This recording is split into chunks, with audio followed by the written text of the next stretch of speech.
Tax and tips YouTube channel पर।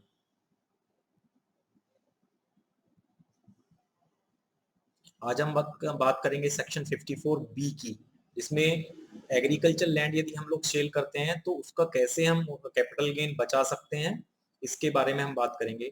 Section 54B की basic condition क्या है उसका एग्जेम्पशन क्लेम करने के लिए, ये भी सिमिलर जैसे हमने सेक्शन 54 की बात करी, उसके अंदर क्या था, रेजिडेंशियल हाउस हम लोग सेल करते थे। तो रेजिडेंशियल हाउस को सेल करने में जो कैपिटल गेन अराइज होता था उसको हम कैसे सेव कर सकते थे, सेक्शन 54 इस बारे में था। लेकिन सेक्शन 54B किस बारे में है, सेक्शन 54B है कि यदि एग्रीकल्चर लैंड हमने कोई सेल करी है तो उसके बारे में हम बात करता है कि उसके लिए हम कैसे कैपिटल गेन सेव कर सकते हैं। तो इसके अंदर भी सेक्शन 54B की एग्जेम्पशन क्लेम करने के लिए क्या बेसिक कंडीशन है, बेसिक कंडीशन ये है कि वो ये जो एग्जेम्पशन है इंडिविजुअल या एचईएफ के लिए अवेलेबल है, कंपनी के लिए, फर्म के लिए ये अवेलेबल नहीं है, ओनली इंडिविजुअल और एचईएफ के लिए अवेलेबल है। सेकंड कंडीशन क्या है इसकी, जो असेट्स हमने ट्रांसफर करी है वो एग्रीकल्चर लैंड होनी चाहिए। ध्यान रखना दोस्तों, एग्रीकल्चर लैंड यदि है, एग्रीकल्चर लैंड हमने सेल करी है तो उससे जो कैपिटल गेन राइज होगा वो इसके अंदर से सेव हो सकता है। अब इसके अंदर आपने सेक्शन 54 की एक बार याद कीजिए, सेक्शन 54 को, सेक्शन 54 में क्या था, रेजिडेंशियल हाउस था, लेकिन साथ में क्या कंडीशन थी, लॉन्ग टर्म कैपिटल गेन होनी चाहिए। दोस्तों इसके अंदर हमें क्या ध्यान रखना है, सेक्शन 54B में ये एग्रीकल्चर लैंड की बात कर रहा है, ठीक है, एग्रीकल्चर लैंड होता है, लेकिन इसमें दोनों तरह के कैपिटल गेन कवर हो जाते हैं, चाहे हमारा long term capital gain arise हो रहा हो, चाहे short term capital gain arise हो रहा हो, दोनों हम लोग सेव कर सकते हैं सेक्शन 54B की एग्जेम्पशन क्लेम करके। सेक्शन 54B की एग्जेम्पशन कब क्लेम कर सकते हैं, वो जो एग्रीकल्चर लैंड हमने सेल करी है वो या तो इंडिविजुअल ने या उसके पेरेंट्स ने एग्रीकल्चर पर्पस के लिए यूज की हो, कम से कम जिस दिन हम सेल कर रहे हैं उससे 2 साल पहले तक, at least for a period of 2 years immediately preceding the date of transfer. तो हमें ये याद रखना है कि जिस एग्रीकल्चर लैंड को हमने सेल किया हो, कम से कम जिस दिन हम सेल करें उससे 2 साल पहले तक हमने या हमारे पेरेंट्स ने उस एग्रीकल्चर लैंड को एग्रीकल्चर पर्पस के लिए यूज किया हो। यदि एचयूएफ के केस की बात करें, एचयूएफ में एचयूएफ के किसी भी मेंबर ने यदि यूज किया तो वो यूज मानी जाएगी और उस पर एग्जेम्पशन हम लोग क्लेम कर पाएंगे सेक्शन 54B का। एक अनदर कंडीशन, बेसिक कंडीशन क्या है, within a period of 2 years from the date of transfer of old land the tax payer should acquire another agriculture land. इसके अंदर क्या है कंडीशन, पहले की कंडीशन नहीं है, सेक्शन 54 को याद कीजिए, उसमें पहले की भी कंडीशन थी, रेजिडेंशियल हाउस जिस दिन हम सेल करते हैं तो उससे 1 साल पहले या उसके 2 साल बाद तक हम कोई भी रेजिडेंशियल हाउस एक्वायर कर सकते थे, या 3 साल कंस्ट्रक्शन का केस था तो 3 साल तक हम कंस्ट्रक्शन कंप्लीट करवा सकते थे। लेकिन इसके अंदर पहली वाली कंडीशन नहीं है, जब हम सेल कर देते हैं, जिस डेट को हम सेल कर देते हैं उस डेट के बाद, उस डेट से 2 साल के अंदर अंदर हमें दूसरी एग्रीकल्चर लैंड परचेज करनी है। दोस्तों इसके अंदर हमें ध्यान रखना है, ये हम एग्रीकल्चर लैंड की बात कर रहे हैं, हम इसमें ना रूरल एग्रीकल्चर लैंड बोल रहे हैं ना अर्बन एग्रीकल्चर लैंड बोल रहे हैं। एग्रीकल्चर लैंड एग्रीकल्चर लैंड है, चाहे वो अर्बन एरिया में आ रही हो चाहे रूरल एरिया में आ रही हो, कैसी भी एग्रीकल्चर लैंड हो, हमने मतलब हमारा कैपिटल गेन कहाँ लगेगा, अर्बन एग्रीकल्चर लैंड पे लगेगा। अगर अर्बन एग्रीकल्चर लैंड हमने सेल करी है, उसको सेल करने के बाद हम अनोदर एग्रीकल्चर लैंड कहीं पर भी परचेज कर सकते हैं, इसमें रूरल एरिया में या अर्बन एरिया का कोई मीनिंग नहीं है। वो एग्रीकल्चर लैंड होनी चाहिए, विद इन 2 year हमको एक्वायर करनी है आफ्टर सेल। तो दोस्तों एक बार फिर हम वापस देखते हैं, सेक्शन 54B कब अवेलेबल होगा, किसको अवेलेबल होगा, इंडिविजुअल या एचयूएफ को अवेलेबल होगा, कब अराइज होना चाहिए, एग्रीकल्चर लैंड के सेल करने के, एग्रीकल्चर लैंड को सेल करने से अराइज होना चाहिए, चाहे वो शॉर्ट टर्म कैपिटल गेन हो चाहे लॉन्ग टर्म कैपिटल हो, दोनों केस में हम लोग एग्जेम्पशन क्लेम कर पाएंगे सेक्शन 54B की। वो जो एग्रीकल्चर लैंड जो हमने सेल करी है वो एटलीस्ट 2 साल हमने यूज की हो एग्रीकल्चर पर्पस के लिए from the date of transfer. तो ये यदि एचयूएफ का केस है तो एचयूएफ के किसी भी मेंबर ने यूज की हो तो भी चलेगा। 2 साल के अंदर अंदर सेल करने के 2 साल के अंदर अंदर हमें अनदर एग्रीकल्चर लैंड परचेज करनी है। तो ये तो थी बेसिक कंडीशन। हम अब एग्जांपल के थ्रू समझते हैं। एग्जांपल एक हम लेते हैं कि मिस्टर राजा ने कोई भी एग्रीकल्चर लैंड अप्रैल 16 में यदि परचेज की है और since the date of purchase वो उस पे क्या कर रहा है, एग्रीकल्चर कर रहा है, खेती कर रहा है उसमें। तो एग्रीकल्चर लैंड, वो वाली एग्रीकल्चर लैंड जुलाई 2021 में इन्होंने सेल करते हैं यदि 8,40,000 रुपए में, तो कैपिटल गेन जस्ट सपोज हम मानते हैं कि 1 लाख रुपए का कैपिटल गेन हो गया, तो क्या सेक्शन 54B की एग्जेम्पशन क्लेम हो सकती है? तो दोस्तों हम वापस चलते हैं, बेसिक कंडीशन क्या है, एग्रीकल्चर लैंड सेल होनी चाहिए, बिल्कुल ठीक बात है। वो जिस दिन हम सेल कर रहे हैं उससे 2 साल पहले तक यूज होनी चाहिए, तो 2016 में उसने एक्वायर की थी और 2021 तक उसने यूज की है एग्रीकल्चर पर्पसेस में, तो 2 ईयर से ज्यादा उसने यूज की है, तो ये वाली बेसिक कंडीशन भी सेटिस्फाई हो रही है। उसके बाद सेल करने के बाद उसने एग्रीकल्चर लैंड परचेज उसको करनी है, अनदर एग्रीकल्चर लैंड परचेज करनी है, तो क्या हुआ, सेक्शन 54 की सारी कंडीशन सेटिस्फाई हो रही हैं और मिस्टर राजा इंडिविजुअल भी हैं, तो इसका मतलब सेक्शन 54 बी की एग्जेम्पशन मिस्टर राजा को अवेलेबल होगी। यदि ये अपने 1 लाख रुपए कैपिटल गेन जो 1 लाख राइज हुआ है इनका, वो 1 लाख रुपए की अनदर कोई भी एग्रीकल्चर लैंड परचेज करते हैं, तो इनको पूरा का पूरा कैपिटल गेन इनका जीरो हो जाएगा, लॉन्ग टर्म कैपिटल गेन इनका जीरो आएगा, कोई भी टैक्सेबिलिटी इनके ऊपर नहीं बनेगी। अनदर एग्जांपल लेते हैं कि राजा एचयूएफ ने कोई एग्रीकल्चर लैंड परचेज करी है, तो दोस्तों ये एचयूएफ का केस है, तो एचयूएफ के केस में भी अलाउ हो जाती है। अब देखते हैं बाकी कंडीशन सेटिस्फाई होती है नहीं होती है। जून 18 में उसने परचेज करी है एग्रीकल्चर लैंड, एग्रीकल्चर पर्पसेस के लिए यूज किए 2021 तक, तो करीब करीब 3 साल से ज्यादा इन्होंने यूज कर लिया एग्रीकल्चर पर्पसेस, तो वो कंडीशन भी सेटिस्फाई हो गई। उसके बाद 28,40,000 रुपए में इन्होंने सेल करी, कैपिटल गेन सपोज एज हुआ 8 लाख रुपए, तो क्या सेक्शन 54 बी का एग्जेम्पशन इनको क्लेम हो सकता है? दोस्तों बिल्कुल हो सकता है, क्योंकि सारी कंडीशन सेटिस्फाई इसके अंदर हो रही है। यदि ये इनको 8 लाख का कैपिटल गेन राइज हुआ, यदि 8 लाख रुपए कम से कम 8 लाख रुपए यदि ये लगा देते हैं, तो पूरा का पूरा इनको एग्जेम्पशन क्लेम हो जाएगा। बाकी यदि कम लगाते हैं, तो मान लिया 8 लाख रुपए का कैपिटल गेन राइज हुआ है, हम लोग 6 लाख की एग्रीकल्चर लैंड परचेज करते हैं, तो इसके बारे में भी हम बाद में डिस्कशन करेंगे कि कितना अमाउंट का इनको एग्जेम्पशन मिलेगा। अनदर एग्जांपल लेते हैं, मिस्टर कुमार ने परचेज किया गोल्ड अप्रैल 2016 में, 2016 में गोल्ड परचेज किया है और जुलाई 2021 में इन्होंने सेल कर दिया 8,40,000 रुपए का, तो कैपिटल गेन राइज हुआ गोल्ड के ऊपर सेल करने से 1 लाख रुपए का, तो क्या इनको सेक्शन 54 की एग्जेम्पशन क्लेम होगी? दोस्तों वापस याद कीजिए, सेक्शन 54 की एग्जेम्पशन कब अवेलेबल है?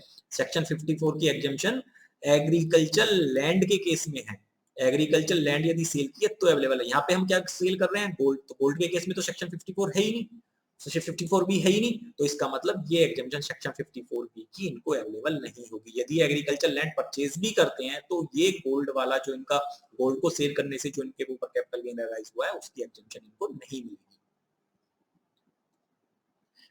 अब हम देखते हैं कि अमाउंट ऑफ एग्जेम्पशन कितना होगा।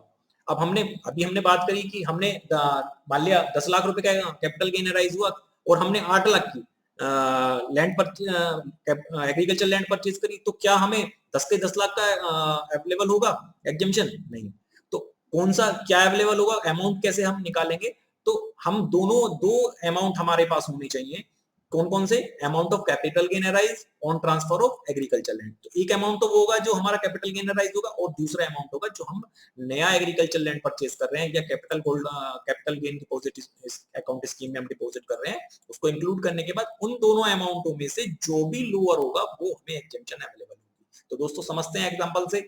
Mister Raja purchase an agriculture land in April 16 में परचेज करी, since the date of purchase वो एग्रीकल्चर पर्पसेस के लिए यूज कर रहे हैं। The land was sold in July 21, तो ठीक है, हमारी कंडीशन सेटिस्फाई हो गई भाई, इंडिविजुअल है, अवेलेबल होगी। आपका अप्रैल 2016 से जुलाई 2021 तक वो एग्रीकल्चर पर्पसेस के लिए यूज कर रहे हैं, वाली कंडीशन भी हमारी सेटिस्फाई हो जाती है।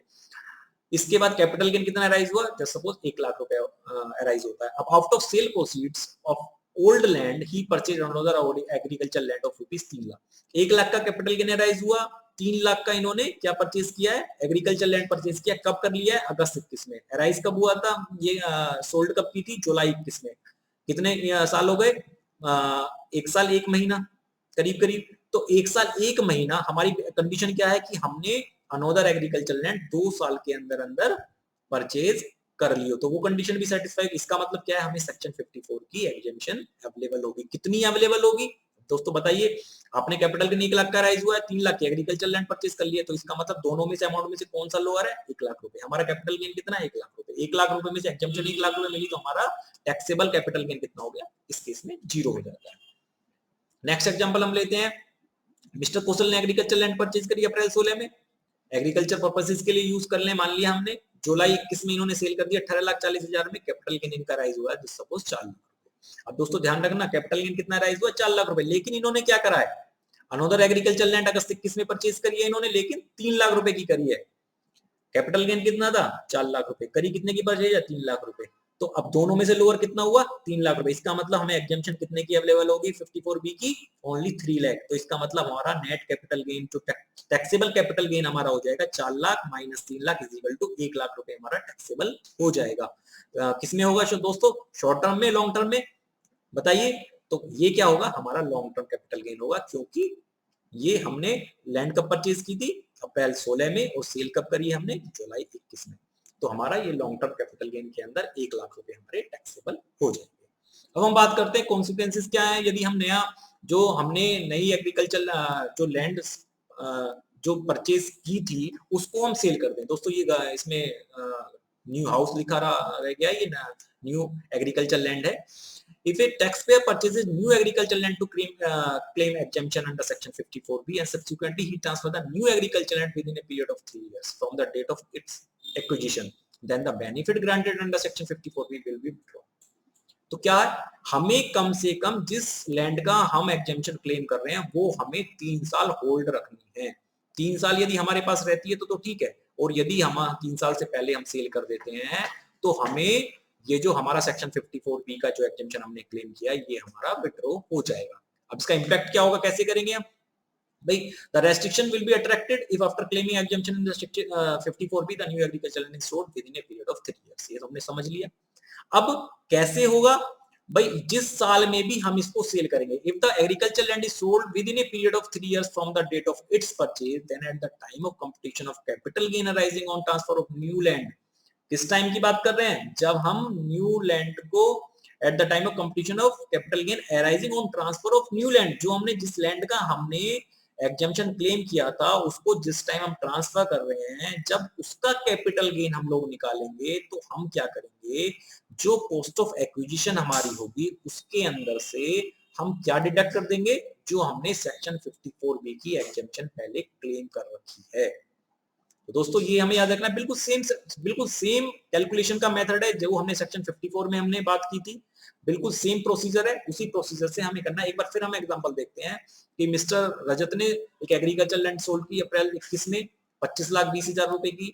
लास्ट 10 ईयर से वो उसको एग्रीकल्चर पर्पस में भी यूज कर रहा है। Long term capital gain arise कितना हो रहा है, 8,40,000 रुपए हो रहा है। इन दिसंबर 2021 ही purchase another agriculture land 10 lakh रुपए की उसने परचेज कर ली। न्यू लैंड कब से, वो जो 10 लाख की जिस लैंड पे एग्जेम्पशन क्लेम करी है वो लैंड हमने अप्रैल 22 में सेल कर दी 12 लाख रुपए की। तो हमें ये बताना है 2021-22 में और 22-23 में क्या टैक्सेबिलिटी हमारी होगी। तो दोस्तों हम सबसे पहले बात करते हैं 2021-22 की। 21-22 में long term capital gain arise कितना हो रहा है दोस्तों, देखिए 8,40,000 रुपए हम बोल रहे हैं। एग्जेम्पशन हम 54B में कितने के क्लेम करेंगे भाई, 8,40,000 रुपए कैपिटल गेन अराइज हुआ, हमने नई लैंड कितने की परचेज करी, 10 लाख रुपए की। दोनों में से लोअर कौन सा है, 8,40,000 रुपए। इसका मतलब हम सेक्शन 54B में एग्जेम्पशन कितने की क्लेम करने जा रहे हैं, 8,40,000 रुपए की। तो हमने 8,40,000 रुपए एग्जेम्पशन क्लेम करके 21-22 में हमारी net taxability long term capital gain की 0 हो गई। अब दोस्तों ध्यान रखना, हमने 8,40,000 रुपए सेक्शन 54B में क्लेम कर लिए 21-22 में, लेकिन अब क्या हुआ 22-23 में हमने इस वाली लैंड को सेल कर दिया। कितने में सेल कर दिया, 12 लाख रुपए में सेल कर दिया। कोई ब्रोकरेज वगैरह हमने इसमें दी नहीं है, तो हमारा नेट सेल पोजीशन कितना हो गया, 12 लाख रुपए हो गया। अब दोस्तों ध्यान रखना, इसकी हमें कॉस्ट ऑफ एक्विजिशन निकालनी। हमने क्या बोला, कॉस्ट ऑफ एक्विजिशन कैसे निकलेगी इसकी, जो भी एक्चुअल हमारा इसकी कॉस्ट ऑफ एक्विजिशन है उसमें से हम जो सेक्शन 54B में हमने एग्जेम्पशन क्लेम कर लिया उसको माइनस कर देंगे। तो हमारी इस केस में जो हमारी नेट कॉस्ट ऑफ एक्विजिशन आएगी वो हमारी निकल के आ जाएगी। तो हमारी हमने कितने में एक्वायर की थी वाली लैंड, 10 लाख रुपए में। 10 लाख रुपए में से 8,40,000 रुपए हम लोग लास्ट ईयर में क्लेम कर चुके हैं सेक्शन 54B में, तो वो हम वापस उसमें से माइनस कर देंगे। तो कितना, 10 लाख माइनस 8,40,000, 1,60,000 रुपए हमारा कॉस्ट ऑफ एक्विजिशन इस केस में मानी जाएगी। तो 12 लाख में से 1,60,000 रुपए हम डिडक्ट कर देते हैं, तो 10,40,000 रुपए हमारा यहाँ पे क्या हो जाएगा, शॉर्ट टर्म कैपिटल गेन निकल के आ जाएगा sale of new agriculture land. तो दोस्तों आशा करता हूं कि आपको अच्छे से क्लियर हुआ होगा कि सेक्शन 54 की एग्जेम्पशन हम लोग कैसे क्लेम करें। हमने एग्जांपल से समझाने की इसमें कोशिश की है। दोस्तों हमारे चैनल को लाइक एंड सब्सक्राइब करना ना भूलें। Thank you very much.